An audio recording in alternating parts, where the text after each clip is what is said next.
10 টাকার নোটের পিছনে সেই মসজিদটি কখনো বাস্তবে দেখেছেন? দেয়ালগুলিতে হাত দিলে মনে হয় এরা যেন 400 বছরের পুরনো কোনো গল্প ফিস করে আমাদের শোনাচ্ছে। হিন্দু, মুসলমান, বৌদ্ধ এটা করছে জিন দিয়া 16।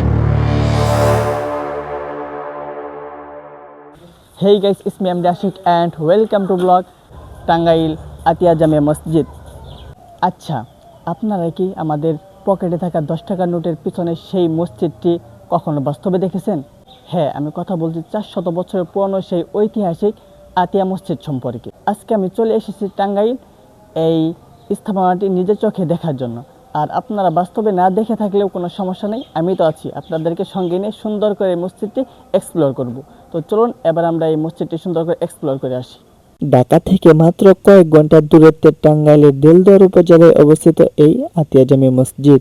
সর্বপ্রথম আমাদেরকে বাংলাদেশের যে কোনো প্রান্তে থেকে চলে আসতে হবে টাঙ্গাইলে, তারপরে টাঙ্গাইল থেকে চলে যাইতে হবে দেলদুয়ার উপজেলার পাথরাইল ইউনিয়নে। আর এই পাথরাইল ইউনিয়নে আসলেই কিন্তু আপনারা এক ঢিলে দুই পাখি মারতে পারবেন, অর্থাৎ এই পাথরাইল ইউনিয়নের মধ্যে রয়েছে একদিকে আতিয়া জামিয়া মসজিদ আর একদিকে রয়েছে টাঙ্গাইলের যেই পণ্য তাঁতের শাড়ি।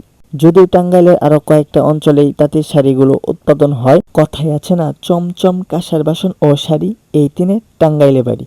এই কথাটি শুধুই কথিত নয়, বাস্তবেও তাই। আপনি যখন টাঙ্গাইলে আসবেন তখন এই কথাটির মর্ম বুঝতে পারবেন। অবশেষে কিন্তু আমরা মসজিদে এসেছি, ওই তো সামনে মসজিদ দেখা যাচ্ছে। আমরা পাথরাইল বাজার থেকে এখানে অটোতে আসলাম, আমাদের সময় লেগেছে 15 থেকে 20 মিনিটের মতো। আর আমাদের যাতায়াত ভাড়া এভরিথিং সমস্ত খরচ আমি ডিসক্রিপশন বক্সে দিয়ে দেব, সেখান থেকে আপনারা চাইলে দেখে নিতে পারেন। মসজিদের সামনে আসতেই মনের ভিতর কেমন যেন একটা শান্তি চলে আসে। এটাই হচ্ছে মসজিদের যে প্রবেশ, এই দিক দিয়ে প্রবেশ করে, অর্থাৎ এটা পূর্ব সাইড আর এটা হচ্ছে পশ্চিম। এটা পশ্চিম, আমি যেখানে আছি মানে পূর্ব সাইড, আর সামনে পশ্চিম, মানে এইদিকে পশ্চিম আর আমার এদিকে পূর্ব। এই মসজিদটি কিন্তু আজ বা কালকের নয়, এটি 1609 সাল, অর্থাৎ আজ থেকে প্রায় 400 বছরের বেশি সময় আগে মোগল আমলে এই মসজিদটি নির্মাণ করা হয়। এই মসজিদটি নির্মাণ করেন সাইদ খান পন্নী। মুঘল আমলে এই মসজিদটি নির্মাণ করেন সাইদ খান পন্নী। সবচেয়ে মজার বিষয় হচ্ছে এই মসজিদটির নামকরণ নিয়ে। এই মসজিদটির নামকরণ করা হয় আতিয়া শব্দ থেকে, আর আতিয়া শব্দের অর্থ হচ্ছে দান। আর এখানে আরও একটা সবচেয়ে মজার টুইস্ট হচ্ছে, এই অঞ্চলটি কিন্তু সুলতান আলাউদ্দিন শাহিন শাহ তিনি কিন্তু এই পন্নী পরিবারকে দান করেছিলেন, যার কারণে কিন্তু দান হিসেবে এই আতিয়া নামটি রাখা হয়। সবচেয়ে মজার ব্যাপার কি জানেন, এই মসজিদের স্থাপত্যে মোগল আর সুলতানি আমলের এক দারুণ মিশ্রণ দেখা যায়। এই মসজিদে আসার পরে আমার কাছে বেসিক্যালি যে জিনিসটা সবচেয়ে বেশি ভালো লেগেছে তা হচ্ছে এই মসজিদের ডিজাইন। আর এই ডিজাইনগুলো হচ্ছে টেরাকোটা বা পোড়ামাটির ডিজাইন। এই পোড়ামাটির খোলাসের ডিজাইনগুলো সত্যি অনেক অনেক অসাধারণ।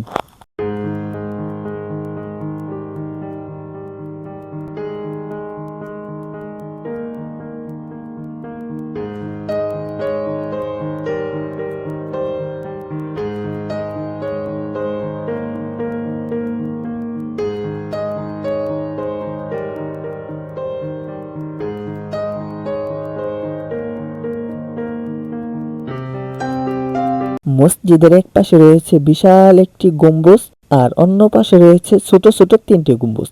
আর এই অনন্য সুন্দর নকশার কারণেই কিন্তু এটি বাংলাদেশ সরকারের 10 টাকার নোটের জায়গা করে নিয়েছিল। 1978 সালে বাংলাদেশ ব্যাংক যখন 10 টাকার নোট ইস্যু করে, তখন এই মসজিদের ছবি 10 টাকার নোটে যুক্ত করা হয়। যদিও নতুন নোটে এখন আর এই টাঙ্গাইলের আতিয়া জামে মসজিদের ছবিটি নেই, তবে মানুষের মনে এর জায়গা চিরন্তর। আর এই দিকে একটু যদি দেখাই, তাহলে এই দিকে একটি কবর আছে, মেবি কবর আছে এখানে। অন্ধকার দেখাইতে অন্ধকার। আচ্ছা, আরও একটি প্রাচীন নিদর্শনা দেখাই আপনাদেরকে।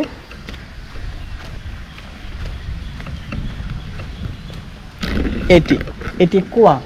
এটি অবশ্যই এখন সেল করে দেওয়া হয়েছে, যে অনেক রিস্কে থাকে, এর প্রাচীন আমলের কুয়া। যাই হোক, আমরা কিন্তু 10 টাকার নোটে যে ছবিটি দেখেছি আমরা 1978 সালে, যে প্রথম 10 টাকার নোটে আসছিল, তখন কিন্তু এই দিক থেকে ছবিটা নেওয়া হয়েছিল। আপনারা চাইলে গুগলে দেখতে পারেন। আর এইটা হচ্ছে গেট, আতিয়া জামে মসজিদ স্থাপিত। এইটা হচ্ছে গেট, আতিয়া জামে মসজিদ স্থাপিত 1609। এই যে টাকা দেখতে পাচ্ছেন, যে টাকাটা। বিসমিল্লাহির রহমানির রহিম। এই গ্রামের নাম হলো আটিয়া পরগনা, ঐতিহ্যবাহী জামে মসজিদ। 1609 সালে তৈরি, বাংলায় 419 বছর চলে। মসজিদটা ক্ষয়ক্ষতি হয়ে যাবে না, কিন্তু সরকার একটু আবেদন করছি, তা কোনো সালে টালে করে না, কিছুই করে না। হ্যাঁ, অনেক ক্ষতি হয়ে গেছে। দূর দূরান্তের মানুষ, সারা বিশ্বের মানুষ হেরে দেখবার নিগে, অত আর কোনো চাহিদা নেই সরকার। টাকার মধ্যে দেওয়া ছিল, হ্যাঁ, ওই যে টাকা, ওই যে টাকার মধ্যে দেওয়া ছিল। হ্যাঁ, 600 কোটি টাকা জিয়া রহমান তৈরি করছিল। আমার খুদা ছবি তুলে নিছিল এর মধ্যে, হ্যাঁ। আপনার ছবি ছিল? হ্যাঁ, ওই 670 কোটি টাকা যে তৈরি করলো, আমারে 6টা টাকার মধ্যে ছবি তুলে নিয়ে গেলো। ওটা ঢাকা জাদুঘরে রাখলো এটা, আর ওরা 5 সোমবার দিকে 5টা নিয়ে গেল বাইকেরে। কাজে আর যে এখন যে মসজিদ করুম, এটা হইলো খালি সরকারে 600 কোটি টাকা তৈরি করবো। আচ্ছা, এখন পরিদর্শনটা কিরকম আসে? মানে লোকজন দেখার জন্য তো এটা অবশ্যই আসে, তাই না? অসংখ্য লোক আছে, সারা বিশ্বের মানুষ হয়। হিন্দু, মুসলমান, বৌদ্ধ, খ্রিস্টান, গারো, কোচ, মগ, চাকমা, হ্যাঁ। পাদি, কুতাতে, মালি, তেলি, ঢুলি, কামার, কুমার, ঋষি, চারল, নমস্কার, হিজরা, সব জাতি আহে এনে। আচ্ছা, এটা মূলত প্রথমে নির্মাণ কে করেছিল? কোর্টের জমিদার সৈয়দ খান পন্নী কোর্টে বংশধর এখন আছে, এটা জানি। এখনো আছে। হ্যাঁ, হ্যাঁ, মানে পন্নী পরিবারের লোকজন। পন্নী পরিবারে তৈরি করছে 1609 সালে তৈরি। এটা করছে জিন দিয়ে, 1600 প্রকার নকশা, 41 হাত লম্বা, 26 হাত পাশ, 6 ফিট তার ওয়াল।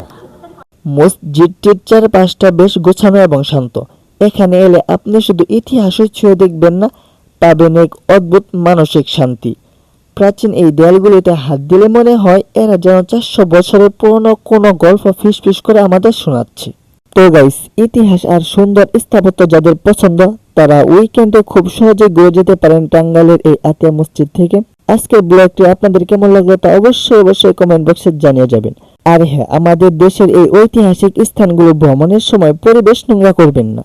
আজকে যেহেতু আমার ব্যাড লাক, আজকে অনেক বৃষ্টি হয়েছে, প্রায় এখানে 3 থেকে 4 ঘন্টার মতো টানা বৃষ্টি ছিল। তো সেই ক্ষেত্রে আমি পরিপূর্ণ সুন্দর করে প্রেজেন্টেশন করে আপনাদের মাঝে দেখাইতে পারি নাই। তো সেই ক্ষেত্রে আমি খুবই দুঃখিত। পরবর্তী এক সময় আবার এসে আপনাদের মাঝে আবার শেয়ার করবো এই মসজিদটি নিয়ে। তো সকলে সাবস্ক্রাইব করে পাশে থাকবেন। আজকে ব্যাড লাক, যেহেতু আজকে বৃষ্টি আইসা পড়ছে, তো পরিপূর্ণ আর কি হইলো না। পরবর্তী ভিডিওতে আবার একদিন দেখাই দেব। তো সকলে সাবস্ক্রাইব করে পাশে থাকবেন। এই দিক থেকে যাই না কতটুকু দেখা যাচ্ছে, একটু অন্ধকার, লো লাইট যেহেতু। ধন্যবাদ সবাইকে। পরবর্তী ব্লগে আবার দেখা হবে। সকলে ভালো থাকবেন, সুস্থ থাকবেন। আল্লাহ হাফেজ।